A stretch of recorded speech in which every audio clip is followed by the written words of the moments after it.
बहुत समय पहले हिमालय की तलहटी में बसे एक छोटे से राज्य में राजा विक्रमसेन का शासन था। राजा अपनी प्रजा का बहुत ध्यान रखते थे और अपनी न्यायप्रियता के लिए प्रसिद्ध थे। राजा की 7 बेटियां थीं, जो उनकी आंखों का तारा थी। हर बेटी अपनी विशेषता और खूबी के लिए जानी जाती थी। सातों बेटियां और उनकी विशेषताएं। कनक, सबसे बड़ी बेटी, बुद्धिमान और राज्य के कामकाज में पिता की मदद करने वाली। सरिता, स्वाभाविक रूप से दयालु और जानवरों से प्रेम करने वाली। चंपा, कला और संगीत में निपुण। उसकी आवाज सुनकर लोग मंत्रमुग्ध हो जाते थे। आरुषि, साहसी और तलवारबाजी में निपुण। तन्वी, विज्ञान और जादूटोने में रुचि रखने वाली। माला, सुंदरता और फैशन की रानी, हर जगह अपनी आकर्षक उपस्थिति से प्रसिद्ध। गौरी, सबसे छोटी और चुलबुली, जो हर किसी के चेहरे पर मुस्कान लाने में माहिर। एक दिन राजा के राज्य में अचानक सूखा पड़ गया। नदियां सूख गईं, फसलें जल गईं और प्रजा भूख और प्यास से तड़पने लगी। राजा विक्रमसेन ने राज्य के सभी विद्वानों और मंत्रियों से सलाह ली, लेकिन कोई समाधान नहीं निकला। एक दिन एक बूढ़ा साधु राजा के पास आया और बोला, राजन, सूखे का कारण यह है कि आपके राज्य की भाग्यशाली 7 बेटियों का आशीर्वाद खो गया है।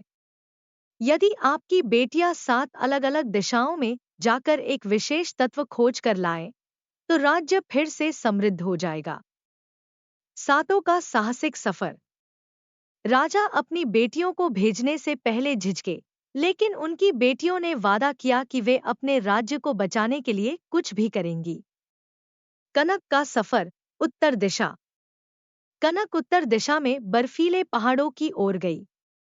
वहां उसे एक बुद्धिमान ऋषि मिले, जिन्होंने उसे सिखाया कि सच्चा धन ज्ञान है।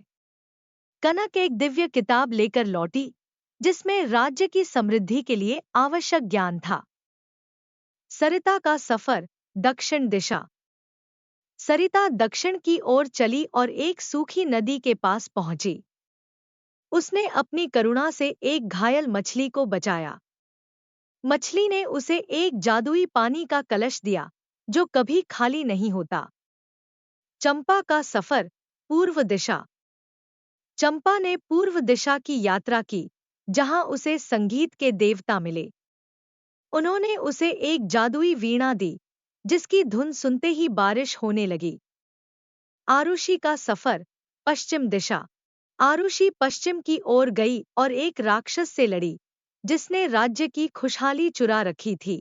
उसने राक्षस को हराकर राज्य का खोया हुआ सोना और अनाज वापस लाया। तन्वी का सफर, उत्तर पूर्व दिशा। तन्वी एक रहस्यमय गुफा में पहुंची, जहां उसे एक जादुई औषधि मिली, जिससे मरे हुए पौधे और पेड़ फिर से हरे भरे हो सकते थे। माला का सफर, उत्तर पश्चिम दिशा। माला ने एक उजाड़ बगीचे को सुंदर फूलों से भर दिया। उसकी सुंदरता और रचनात्मकता ने उस जगह को फिर से जीवंत बना दिया। गौरी का सफर, दक्षिण पश्चिम दिशा। गौरी एक ऐसे गांव पहुंची, जहां लोग उदास थे। उसने अपने चुलबुले स्वभाव और कहानियों से सबको खुश कर दिया। लोगों ने उसे एक जादुई लालटेन दी, जो हर अंधकार को दूर कर सकती थी। सातों बहनें अपने अपने तत्वों के साथ वापस लौटीं। कनक के ज्ञान, सरिता के पानी, चंपा के संगीत, आरुषि की बहादुरी, तन्वी की औषधि, माला की रचनात्मकता और गौरी की खुशमिजाजी ने मिलकर राज्य को फिर से समृद्ध कर दिया।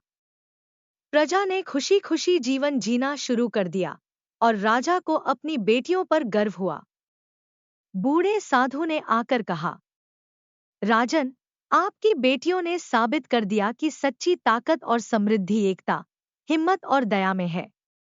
यह कहानी हमें सिखाती है कि हर व्यक्ति की अपनी खासियत होती है और जब हम मिलकर काम करते हैं, तो हम किसी भी चुनौती को पार कर सकते हैं।